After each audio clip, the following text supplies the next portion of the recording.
నమస్తే. Welcome to our channel. నేను మీ పద్మావతి. ఈరోజు మనతో పాటు ప్రముఖ ప్రొడ్యూసర్ నటికుమార్ గారున్నారు. అయితే ఆర్‌జీవి చేసిన ట్వీట్‌ల గురించి, మరియు బెనిఫిట్ షో వేసిన సంధ్య థియేటర్ గురించి, అన్నిటికన్నా ముఖ్యంగా ఇప్పుడు ఎందుకని రేవంత్ రెడ్డిని టార్గెట్ చేశారు? మరి ఎవరు చేస్తున్నారు ఇదంతా? ఇవన్నీ కూడా తెలుసుకునే ప్రయత్నం చేద్దాం. అయితే ఇవన్నీ కూడా ప్రస్తుతం 'పుష్ప' సినిమా చుట్టూనే నడుస్తున్నాయి. ఎందుకని ఇలా 'పుష్ప' సినిమాని ఇంత టార్గెట్ చేశారు? ఇవన్నీ కూడా ఇప్పుడు తెలుసుకునే ప్రయత్నం చేద్దాం. చూసేసేద్దాం. నమస్తమ్మా. సార్, యాక్చువల్‌గా 'ఆర్‌జీవి' గారు కొన్ని రోజుల క్రితం చేసిన ట్వీట్ ఏదైతే ఉందో, ఇప్పుడు అది మళ్ళీ సెన్సేషన్‌లోకొచ్చింది. అయితే 'పుష్ప' సినిమా బెనిఫిట్ షోకి వచ్చిన మహిళ ఎవరైతే ఉన్నారో, ఆమె చనిపోయినందుకు అల్లు అర్జున్‌ని అరెస్ట్ చేసిన సంగతి మనందరికీ తెలిసిందే. అయితే ఇప్పుడు 'ఆర్‌జీవి' గారు దానికి మాట్లాడుతూ, తీర్థయాత్రలకి మీరు పుణ్యక్షేత్రాలకి వెళ్తారు. అక్కడ ఎంతోమంది తొక్కిసలాటలో చనిపోతారు. అప్పుడు మీరు దేవుల్ని అరెస్ట్ చేస్తారా? రాజకీయ నాయకులకి ప్రచారాల కోసం వస్తారు. అప్పుడు తొక్కిసలాటలో చనిపోతే మీరు రాజకీయ నాయకులను అరెస్ట్ చేస్తారా?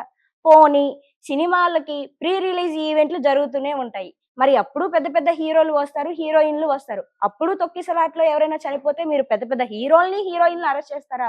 ఇది అల్లు అర్జున్ చేయడం ఇది తప్పు అంటూ కొన్ని వ్యాఖ్యలైతే చేశారు. ఇది కరెక్టే అంటారా ఇలా మాట్లాడడం? ఆయన చెప్పింది కరెక్ట్‌గా మాట్లాడాడు. హ్మ్. ఎందుకంటే అల్లు అర్జున్ గారిని అరెస్ట్ చేసిన తొక్కిసలాట జరిగినప్పుడు ప్రీ రిలీజ్ ఈవెంట్ ఆర్గనైజింగ్ ఎవరైతే చేశారో హ్మ్. అక్కడ ఎవరో చీఫ్ గెస్ట్ ఉన్నారో, చీఫ్ గెస్ట్ సైతం ఈవెంట్ ఏ1 ఎక్విజ్డ్ ఈవెంట్ హ్మ్. ఏ10 ఏ11 చీఫ్ గెస్ట్ అవును. కంపల్సరీ అరెస్ట్ చేయాలి. పొలిటికల్ లీడర్స్ హ్మ్. Event organising plus chief guest వాళ్ళని హ్మ్. అరెస్ట్ చేయాలి. దేవుడి దగ్గర ఆయన ఒక మాట అన్నాడు. దేవుడి దగ్గర తొక్కిసలాడితే దేవుడిని అరెస్ట్ చేస్తారా? దేవుడిని అరెస్ట్ చేయరు. దేవుణ్ణి అక్కడ దేవుడి గుడికి ఒక ఒక ధర్మకర్త అవును. అంటే దేవుడికి ఎవరుంటారంటే దేవుణ్ణి ఆరాధించడానికి ఒక చైర్మను, ఒక కమిటీ మెంబరు, లేకపోతే ఆ పూజారు ఎవరో అక్కడ దేవుణ్ణి ఉంటారు కదా! అవును. దేవుడు దేవుడు మనకు కనపడ్డు. అవును. దేవుడు మనకు తప్పు చేయట్లే. దేవుని చూడటానికి వెళ్తున్నప్పుడు తొక్కుసలాట జరిగితే ఎవరిది ఆర్గనైజింగ్ తప్పు. ఆర్గనైజింగ్ తర్వాత అక్కడ పూజారి ఉంటాడా? అవును. అక్కడ ఆల్రెడీ మనకు వాళ్ళు ఎవరైతే ఈవెంట్ ఉంటారో వాళ్ళందరిని అరెస్ట్ చేస్తారు. హ్మ్. చేయాల్సిందే. హ్మ్. కంపల్సరీ అరెస్ట్ చేయాల్సిందే. దేవుడిని అరెస్ట్ చేయరు. హ్మ్. దేవుడు ఎక్కడ కనపడతాడు?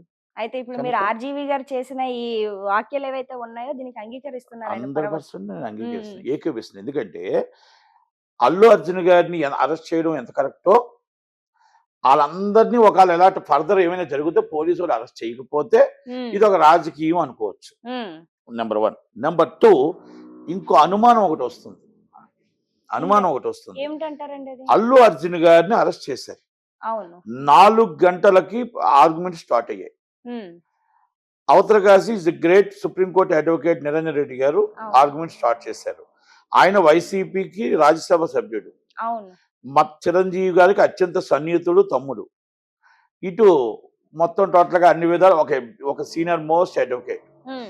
కింద కోర్ట్‌లో Ashok Reddy garu senior most advocate, Jaganmohan Reddy garu advocate. హ్మ్. ఆయన senior most advocate and Umamaheswararao garu. అవును. ఇది ఎటు చూసినా వైసీపీకి సంబంధించిన మన శిల్పారావు గారికి వాళ్ళకి సంబంధించిన వాళ్ళే. ఇంతమంది ఉండేటప్పుడు అడ్వకేట్ జనరల్ ఆయన వాదనని గట్టిగా ఎందుకు వినిపించలేకపోయాడు? పాయింట్. తప్పు జరిగింది అని అంటున్నాం కదా! హ్మ్. తప్పు జరిగింది అనేటప్పుడు ఆయన వాదనని ఆళ్ళు చేసిన వాదనని ఆయన ఎందుకు తిప్పికొట్టలేకపోయాడు? అవును. దీంట్లో మర్మం ఏంటి? నంబర్ 1 హ్మ్. ఏ కేసైనా సరే అప్పటికప్పుడు లంచ్ మోషను, నైట్ హౌస్ మోషను చేసేవాళ్ళు రివిజన్ బెంచ్‌కి ఎళ్ళేవాళ్ళు. అవును. ఈ కేసులో రివిజన్ బెంచ్‌కి ఎళ్ళకపోవడానికి మర్మం ఏంటి? హ్మ్. దీంట్లో రాజకీయ కోణం కనబడుతుందా లేదా? ఇది కావాలని జస్ట్ ఆ చనిపోయిన వాళ్ళకి, మహిళా మండలికి, వాళ్ళకి కంటి తుడుపు చర్యేనా? ఇది పోలీసులు పోలీసులు మాత్రం టోటల్ జస్టిస్ ఓన్లీ సింపథీసింగ్ కోసం పెట్టారా? దాంట్లో మరి రేవంత్ రెడ్డి గారు ఏం సమాధానం చెప్తారు? హ్మ్. నంబర్ 1 అవును. ప్రతిపక్షం ఆయన్ని అరెస్ట్ చేయడం తప్పు అంటుంది. అధికార పక్షం ఆయన్ని అరెస్ట్ చేసిన చట్టం దాని పని తాను చేసిపోతుంది. మరి రివిజన్ బెంచ్‌కి మీరెందుకెళ్ళలేదు? మీ అడ్వకేట్ జనరల్ ఎందుకు దాన్ని గట్టిగా వాదించలేకపోయాడు? తప్పు చేశాడు అని చెప్పేసి అరెస్ట్ చేశారు కదా! ఎందుకు అరెస్ట్ వాదించలేకపోయారు? ఆ వాదనతో మనం ఎందుకు మన వాదనని ఎందుకు అరెస్ట్ చేశాము?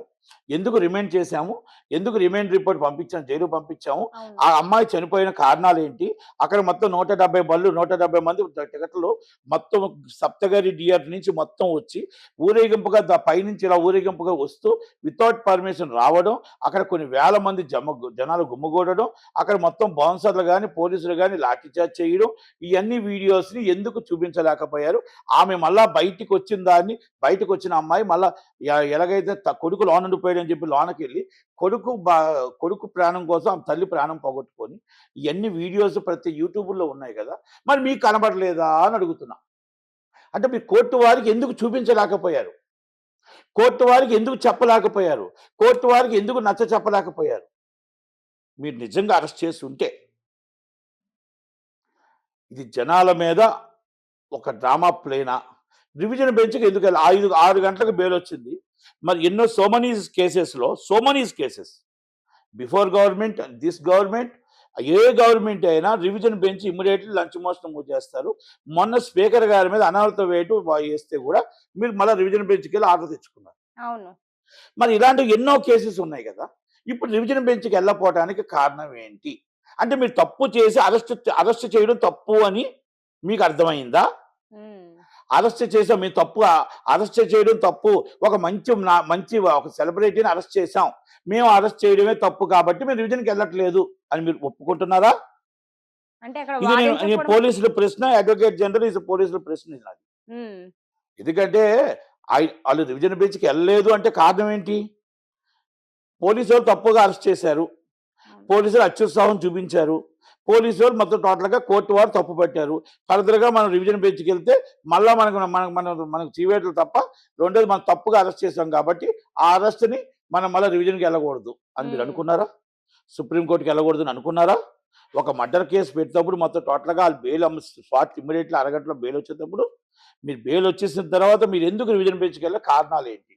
దీనికి ప్రజల దగ్గర నాట్ ఓన్లీ నటి కుమార్, ఇది ప్రజల దగ్గర సందేహాలు ఉన్నాయి. ఒక సెలబ్రిటీ కాబట్టి 1 అవర్లో బెయిల్ వచ్చింది, ఒక సెలబ్రిటీ కాబట్టి కొంత దేశం అంతా మొత్తం టోటల్గా జనాలు వచ్చి 3 రోజులు అందరినీ కౌగులించుకొని చేస్తుంటే, తల్లి చనిపోయి కొడుకు కోమాలో ఉండి బాధపడుతూ కన్నీరు పెట్టుకుంటూ హాస్పిటల్ దగ్గర ఎవరు లేరే. ఆయన మొత్తం టోటల్గా అల్లు అర్జున్ గారి సినిమా వల్ల చనిపోతే ఆ కుటుంబం వచ్చి ఏడుస్తూ కూర్చుంటే, మీ కుటుంబంలో మొత్తం టోటల్గా 4 గంటలు మీరు జైల్లో ఉంటేనే మొత్తం టోటల్గా ఇండియా నుంచి అన్ని టోటల్గా వచ్చేసి అక్కడ చీఫ్ మినిస్టర్ ఇక్కడ అక్కడ అందరూ వచ్చి ఫోన్ చేసి మీరు 4 గంటలే ఉన్నారు, అసలు 4 గంటలు కూడా ఉండకూడదు సార్ అని ఇంతమంది మీ బాబు అబ్బాయి 4 గంటలే కన్నీరు పెట్టుకొని పరిగెట్టుకుంటూ వచ్చాడే. మరి ఆ తండ్రి ఆ కొడుకు కోమా నుంచి బయటకు వస్తే నా తల్లి ఏది అంటే సమాధానం చెప్పడానికి అల్లు అర్జున్ గారి సినిమా చూడటానికి వెళ్ళి నీ తల్లి చనిపోయిందని చెప్తారా? ఇది ప్రజలు అడుగుతున్న ప్రశ్న. ఇది నేను పోలీసులను అడుగుతున్నా, ఇది అల్లు అర్జున్ గారిని అడుగుతున్నా, అందరిని అడుగుతున్నా. మీరు కోర్టు వారు అనుమతి లేదు కాబట్టి నేను కలవలేను అని చెప్పాను. అవును, మంచిదే. మీరు సెలబ్రేట్ మీ సెలబ్రేషన్ చేసుకోవడం తప్పని నేను అనట్లేదు. అవును, ఇవన్నీ నేను అనట్లేదు. ఇక్కడ బాధ అనిపిస్తుందా కాదా? మరి పోలీసు వాళ్ళు తప్పు చేశారా? అడ్వకేట్ జనరల్ గారు ఎందుకు మరి రివిజన్కి వెళ్ళలేకపోయారు, సుప్రీంకోర్టుకి వెళ్ళలేకపోయారు? On the spot so many cases అదే టైంలో వెళ్ళి మన రివిజన్లో మీరు వెళ్ళి క్యాన్సిల్ చేసుకుని ఉన్నాయి కదా. ఇవన్నీ ప్రజలకి అనుకోకుండా వచ్చిన ప్రశ్నలు ఇవి. అసలు ఏంటి ఒక సామాన్య వ్యక్తి బతికేంటి, ఒక సెలబ్రిటీ బతికేంటి? అంటే ఇలాగుంటుందా సెలబ్రిటీ అంటే నైట్ కూడా బెయిల్ ఇవ్వచ్చా?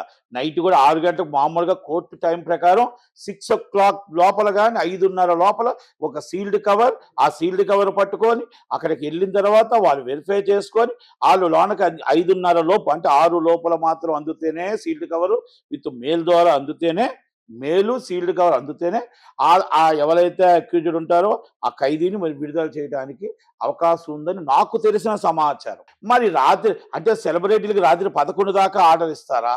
మరి సెలబ్రిటీకి రాత్రి 12 దాకా కోర్టు వారు ఆర్డర్ ఇస్తారా? మరి ఎలాగిస్తారు ఏంటి అనేది నాకైతే అర్థం కాలేదు. మరి రాత్రి 11 దాటింది కాబట్టి మార్నింగ్ 6:39 విడుదల చేశారు. అయితే ఇది అంతా మొత్తం టోటల్గా కాపీస్ వచ్చినా మరి విడుదల చేస్తారో చేయరో ఇది తెలియదు. ఇది ఎందుకంటే మన టీవీలో వచ్చినవి మాత్రమే మనం వింటున్నాం. కోర్టు వారు ఆ జైలు సూపరింటెండెంట్ గారు 6 గంటలతో అయిపోయింది, 10 గంటలకి మేము పంపిస్తాం, 10 గంటలు దాటిందని వాళ్ళు ఏం చెప్పలే. ఛానల్స్ వాళ్ళు చెప్పడమే తప్ప జైలు సూపరింటెండెంట్ గారు కానీ ఎవరో కూడా చెప్పలేదు. మామూలుగా రూల్స్ అండ్ రెగ్యులేషన్స్ ఇలాగే ఉంటాయి అనేది నాకు తెలిసింది. కనుక నేనేమంటానంటే అనుమానం తాగుతీస్తుంది. అడ్వకేట్ జనరల్ మనం ఏదైతే అరెస్ట్ చేశామో, ఎందుకు అరెస్ట్ చేశామో ఇస్ ప్రాపర్లీ కోర్టు వారికి చెప్పలేకపోయాడు. నెంబర్ 1. దాంట్లో మన టోటల్గా అరెస్ట్ చేసిన తర్వాత బెయిల్ వచ్చిన తర్వాత రివిజన్ బెంచ్కి వెళ్ళలేకపోయారు. నెంబర్ 2. ఆ తర్వాత రివిజన్ బెంచ్కి వెళ్ళకపోయి సుప్రీంకోర్టుకి వెళ్ళలేకపోయారు. నెంబర్ 3. ఈరోజు సంజయ్ థియేటర్ మీద నోటీస్ ఇచ్చారు. సంజయ్ థియేటర్ వారు లైసెన్స్ ఎందుకు క్యాన్సిల్ చేయకూడదు, పోలీసులు ఇవ్వడానికి లేదు. Joint collector licence authority joint collector recommended by joint కలెక్టర్కి రికమెండేషన్ చేస్తూ జాయింట్ కలెక్టర్ గారు నోటీస్ ఇవ్వాలి. జాయింట్ కలెక్టర్ గారు ఏమో నోటీస్ ఇస్తారు?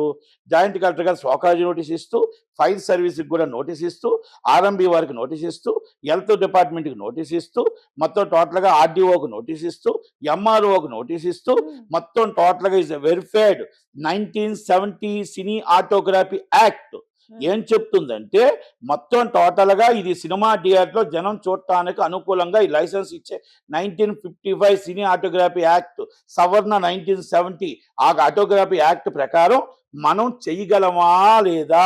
ఎందుకు సీజ్ చేయకూడదు? మన ప్రజలు అక్కడ చనిపోయారు కాబట్టి అక్కడ పార్కింగ్ వెళ్ళటానికి కానీ అనువైన 1415 మందికి ఈ స్థలానికి పర్మిషన్ కరెక్ట్గా ఉన్నాయా లేవా? ఫైర్ సేఫ్టీ కరెక్ట్గా ఉందా లేదా? ఆర్ఎంబి కరెక్ట్గా ఉందా లేదా? స్ట్రక్చర్ కరెక్ట్గా ఉందా లేదా? హెల్త్ డిపార్ట్మెంట్ హెల్త్ కరెక్ట్గా అక్కడ అన్ని పరిశుభ్రంగా ఉన్నాయా లేవా? ఆర్డీఓ వారు లైసెన్స్ ఇవన్నీ కరెక్ట్గా చెక్ చేసి ఆర్డీఓ గారు ఇవన్నీ చెకింగ్ చేసి, ఎంఆర్ఓ గారు చెకింగ్ చేసి, I report in submitted in licence authority in joint collector గారికి అందరూ అన్ని ఇచ్చిన తర్వాత దాన్ని అన్ని పరిశీలించి తాత్కాలికంగా సీజ్ చేయొచ్చు, శాశ్వతంగా సీజ్ చేయొచ్చు. స్ట్రక్చర్ మొత్తం టోటల్గా is authority is joint collector is the procedure. అంతే తప్ప మనం సిపి గారు సీజ్ చేస్తాం, ఎంఆర్ఓ సీజ్ చేస్తాం, ఆర్డీఓ సీజ్ చేస్తాం అంటే ఆల్రెడీ కోర్టులు కొన్ని తీర్పులు ఉన్నాయి. నేను థియేటర్ ఓనర్, కోర్టులో చాలా తీర్పులు ఉన్నాయి. మీకు సీజ్ చేసే రైట్ మీకు లేదు, మిమ్మల్ని సీజ్ చేసే రైట్ మీకు లేదు. ఆటోగ్రఫీ act license authority is joint collector హోంశాఖ, హోమ్ డిపార్ట్మెంట్ ఇస్ ఆర్డర్. ఒకవేళ జాయింట్ కలెక్టర్ గారు సీజింగ్ చేసిన తర్వాత మళ్ళీ రీఓపెన్ చేసే ఆర్డర్ కూడా జాయింట్ కలెక్టర్ గారికి లేదు, మళ్ళీ రిటర్న్ ఓపెన్ చేసే ఆర్డర్ కూడా జాయింట్ కలెక్టర్ గారికి లేదు. అది ఎవరికి ఉంది అథారిటీ? హోమ్ డిపార్ట్మెంట్కి ఉంది. Home secretary of Amaravati, home secretary of Telangana ఇది rules and regulations 1970 1950 and amendment is 1970 cinematography act చెప్తుంది. మీరు ఎవరైనా ఆన్లైన్లో కొట్టుకొని కావాలంటే మీరు చూసుకొని మాట్లాడుకోవచ్చు. అంతేగాని మనం సోకాజ్ నోటీస్ ఇచ్చింది పోలీస్ డిపార్ట్మెంట్, చిక్కడపల్లి పోలీసులకి ఇస్ నాట్ రైట్. పోలీసులు వాళ్ళ మీద ఏదైతే ఉందో మర్డర్ కేసు పెట్టారో వాళ్ళ డ్యూటీ అయిపోయింది. పోలీసులు is recommended by CP and joint collector. వాళ్ళన్నీ కూడా ఏదైతే చెప్పే రూల్స్ అండ్ రెగ్యులేషన్స్ కింద చెయ్యాలి. కనుక ఒకవేళ కానీ ఇది కావాలని ఏదైనా డ్రామాలు ఆడి ఒకళ్ళు కావాలని మనం ఏదైనా చేస్తే కోర్టు వారు కంపల్సరీ కేసు కొట్టేస్తారు. కేసు కొట్టేసి ఇస్ రన్నింగ్ థియేటర్. కనుక ఇది ప్రొసీజర్ని ఫాలో అవ్వట్లేదు అని డిపార్ట్మెంట్ ఫాలో అవ్వట్లేదు అని చెప్పడం కోసమే మీకు ఎంత వివరంగా ప్రజలకు తెలియడం కోసమే మేము వివరంగా చెప్పా. ఒక అమ్మాయి చనిపోయిందని, ఒక ప్రాణంతో కొట్లాడుతున్నాడని, ఒక పసిబాలుడు, అది ప్రేమ లేదు ఎవరికి. ఆ అమ్మాయి చనిపోయిన కుటుంబం రోడ్డు మీద ఏడుస్తుందని బాధ లేదు ఎవరికి. ఆ తొక్కుసులాట్లో అబ్బాయి చనిపోయాడు, 1100 రూపాయలు టికెట్ ఇచ్చి గవర్నమెంట్ తప్పు చేసిందంత బాధ లేదు ఎవరికి. ఇప్పటికీ పలకరించలేదు. పోలీసులు వచ్చి అక్కడ స్టేషన్ హౌస్ ఆఫీసర్ సస్పెండ్ చేయలేదు. అక్కడ station house office intelligence fail అయింది. అక్కడ పోలీస్ డిపార్ట్మెంట్ చిక్కడపల్లి పోలీసులు వాళ్ళు ఇమ్మీడియట్ సస్పెండ్ చేయాలి. ఎందుకంటే అంతమంది అంత సీరియస్గా ఇష్యూ ఉన్నప్పుడు మనం ఎందుకు యాక్షన్ తీసుకోవట్లేదు? సిపి గారు ఒక్కసారి పెద్ద మనసుతో ఆలోచించండి. డిపార్ట్మెంట్ని కాపాడుకోవడం కోసం చెయ్యొద్దు, ప్రాణం పోయిందని ఆలోచించండి. ఒక ప్రాణం కొట్లాడుతుంది, ఒక ప్రాణం కోసం కొట్లాడుతున్నాడు ఒక పిల్లడు. కనుక ఆటల ప్రకారం న్యాయం ప్రకారం ఆలోచించండి. మీ డిపార్ట్మెంట్లో ఒక సీఏని కాపాడుదామని, ఒక ఎస్ఐని కాపాడుదామని, ఒక ఏసీపీని కాపాడుదామని, ఇంటెలిజెన్స్ సీఏని కాపాడుదామని అది మీరు అనుకోవడం తప్పు. Is a very sincere honest officer CV Anand గారు and request please action and department. అలాగే అల్లు అర్జున్ గారి టీం ఏదైతే ఉందో అల్లు అర్జున్ గారి మీద కాదు, అల్లు అర్జున్ గారి మీద చీఫ్ సెక్యూరిటీ ఆఫీసర్ ఎవరున్నారు, అల్లు అర్జున్ గారి మీద వచ్చిన బౌన్సర్లు ఎవరు ఉన్నారు, అల్లు అర్జున్ గారి మొత్తం టీం ఎవరైతే మెయింటైన్ చేస్తున్నారో, ఇస్ మర్డర్ కేసు రిజిస్టర్ చేయండి, మర్డర్ కేసు రిజిస్టర్ చేయండి. Is right. మీరు తప్పు చెప్పట్లా. ఎందుకంటే అక్కడ తప్పుదో పట్టించి హీరో గారిని తీసుకొచ్చింది ఈ టీం. యెస్. కనుక ఇక్కడ ఆల్రెడీ మీరు సంజయ్ థియేటర్ మీద కేసు పెట్టారు. Is right. మీకు ఇవన్నీ అడుగుతుంటే ప్రాపర్లీ లా వెళ్ళాలి అనేది నేను ఒక్కసారి నా సూచనలో చెప్తున్నా. మీరు వెళ్ళకపోతే ఇవాళ మీరు సీజ్ చేస్తే రేపు morning theatre open yes. As a court order. ఇప్పుడు లా ఏం చెప్తుంది, లా ఏం చెప్తుందంటే రెవెన్యూ డిపార్ట్మెంట్ డిఫరెంట్, ఇది చాలా సినీ ఆటోగ్రఫీ చట్టం different, is a police department చట్టం డిఫరెంట్. యెస్. ఏ చట్టానికి ఆ చట్టానికి అన్నీ కూడా మొత్తం పొందుపరిచి ఉన్నాయి. కనుక ఆ చట్టం ప్రకారమే మనం చర్య తీసుకోవాలి. మనం చట్టం సినీ ఆటోగ్రఫీ చట్టంలో నేను సర్వే చేస్తా, నేను ఇరగొట్టేస్తా 1975 70 యాక్ట్ ప్రకారం సినీ ఆటోగ్రఫీ యాక్ట్ ప్రకారం మనం తీసుకొచ్చి ఇది నోటీస్ ఇచ్చి నేను ఇరగొట్టేస్తా, నేను సర్వే చేసేస్తా, జరగదు. లేకపోతే నీ కప్పులు తీసేస్తా అంటే కోర్టు వారు ఒప్పుకోరు. ఆ చట్టానికి ఆ పరిధి లేదు.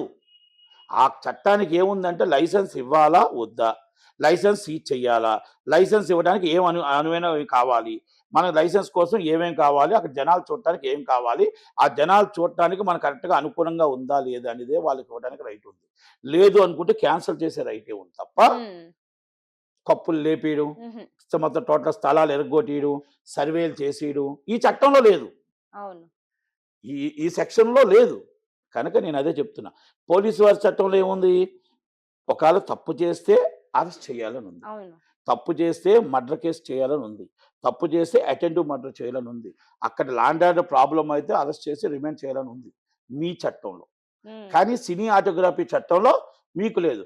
జేసీ గారికి లైసెన్స్ అథారిటీ గారికి ఏముంది, ఆ మొత్తం టోటల్గా ఆ థియేటర్ సీజ్ చేసే రైట్ కానీ, ఆ పరిశుభ్రం లేకపోయినా, ఒకవేళ ఫైర్ కరెక్ట్గా యాక్సెస్ లేకపోయినా, రెవెన్యూ లేకపోయినా, ఒకవేళ ఆర్ఎంబీ సర్టిఫికేట్ లేకపోయినా, మొత్తం టోటల్గా ఏ ఒక్కటి అనుకూలంగా ఒక చిన్న ప్రాబ్లం జరిగినా, అది ఆల్రెడీ మీరు పాప్కార్న్ రేట్ ఎక్కువ అమ్మినా, ఒక టికెట్ రేట్ ఎక్కువ అమ్మినా, అన్నిటి మీద కూడా ఫైన్ ఇంపోజ్ చేయొచ్చు, సీజ్ చేయొచ్చు, తాత్కాలికంగా సీజ్ చేయొచ్చు, శాశ్వతంగా సీజ్ చేయొచ్చు. Is a right and joint collector of licence. ఇది రూల్స్ అండ్ రెగ్యులేషన్స్. ఇది ప్రజలు అర్థం చేసుకోవాలా, ఇది ప్రతి ఒక్కరు తెలుసుకోవాలా, తెలుసుకొని కామెంట్ చేయండి. మీరు ఇప్పుడు ఇక్కడ ప్రాపర్లీ లాలో జరగలేదు అనేది నేను అంటున్నా. ఆ ప్రాపర్లీ ఎందుకు రివిజన్కి వెళ్ళలేదు, ఎందుకు సుప్రీంకోర్టుకి వెళ్ళలేదు అని అడుగుతున్నా, ఎందుకు ప్రాపర్లీ మీరు ఎందుకు జాయింట్ కలెక్టర్ గారు నోటీస్ ఇవ్వలేదు అని అడుగుతున్నా, ఎందుకు మీకు ఆర్డీఓ గారి వెరిఫికేషన్ రాలేదని అడుగుతున్నా, ఎందుకు ఎంఆర్ఓ గారి వెరిఫికేషన్ రాలేదని అడుగుతున్నా, ఫైర్ సేఫ్టీ లేనప్పుడు ఫైర్ ఆఫీసర్ ఎందుకు రాలేదని అడుగుతున్నా, అలాగే ఆర్ఎంబీ అధికారులు ఎందుకు రాలేదని అడుగుతున్నా, పార్కింగ్ కరెక్ట్గా లేనప్పుడు రాలేదని, పరిశుభ్రత ఉందా లేదా అనేది హెల్త్ డిపార్ట్మెంట్ ఎందుకు రాలేదని అడుగుతున్నా. ఈ అన్నిటికి కూడా ప్రజలు అర్థం చేసుకుంటారని మీ ఛానల్ ద్వారా నేను అందరికీ ఎక్స్ప్లెయిన్ చేస్తున్నా. ఆ ప్రాణం పోయింది, మనం ఎలాగా తీసుకురాలి, ఫర్దర్ మన ప్రాణాలు కాపాడటానికైనా మన ప్రయత్నం మనం చేయాలి. రేపు ఫ్యూచర్ ఎలాంటి జరగకుండా అయినా చేయాలి. కనుక మనం ఈ ప్రయత్నం చేయటం కోసం నాకు తెలిసిన మట్టుగా నేను 1వ క్లాస్ మాత్రమే చదివాను, నేను చదువుకోలేదు. నాకే ఇన్ని తెలిస్తే చదువుకొని పెద్ద పెద్ద చదువులు చదువుకునే వాళ్ళకి ఇంకా ఎక్కువ తెలుస్తుంది కదా. దయచేసి నాకు తెలుసో తెలియంది కొంతలో కొంత నాకు తెలిసిన మట్టుగా నేను చెప్పగలిగాను. కనుక దాంట్లో అది నిజమైతే 10 మందికి చెప్పండి, అబద్ధమైతే మీరు తప్పులు ఉంటే నేను ఏమైనా తప్పులు మాట్లాడితే నేను 100% నేను రిటర్న్ తీసుకోవడం నేను రెడీ.